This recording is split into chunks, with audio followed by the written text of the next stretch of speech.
Happy சாபத். இன்னைக்கு நான் health டாக்ல எதை பற்றி எடுக்க போறேன்னா, எப்படி வெயிட் வந்து மெயின்டைன் பண்றது அதை பற்றி எடுக்க போறேன். ஆரம்பிக்கும் போது ஒரு வசனத்தோட ஆரம்பி.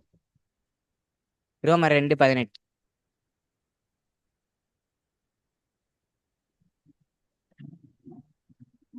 தீமை இன்னதென்று வகையறுக்கிறாயே. இந்த வசனத்துல நம்ம என்ன பார்க்கறோம்னா, நமக்கு நன்மை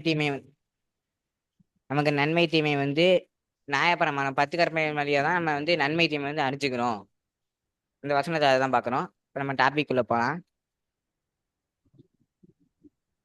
அந்த சைடில் பார்த்தீங்கன்னா தெரியும், நம்ம சாப்பிட்ற சாப்பாடு வந்து அதிகமாக இருந்து நம்ம செய்கிற வேலை வந்து கம்மியாக இருந்தால் நம்மளுக்கு வெயிட் ஏறும். அதனால தான் பாசிட்டிவ் எனர்ஜி பேலன்ஸ் அப்படின்னு போட்டிருக்காங்க. இதுக்காக எப்படி ஆப்போசிட்டில் பார்த்தோம்னா நெகட்டிவ் எனர்ஜி பேலன்ஸ்.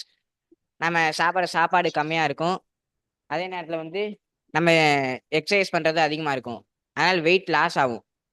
அது வந்து நெகட்டிவ் எனர்ஜி பேலன்ஸ். இது ரெண்டும் இருக்கக்கூடாது. நம்ம வந்து இங்கே மேலே பார்க்குற மாதிரி ஈக்குவல் அமௌண்ட்டு ஃபுட் எடுத்துக்கணும், ஈக்குவலாக எக்ஸசைஸ் செய்யணும். இப்படி செஞ்சால் வந்து வெயிட் வந்து சீராக இருக்கும், மெயின்டைன் ஆகும்.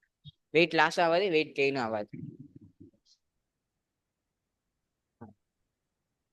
நம்ம வந்து ஈக்குவல் அமௌண்ட்டாக எடுத்துக்கணும். ஒரு வசனம். நீ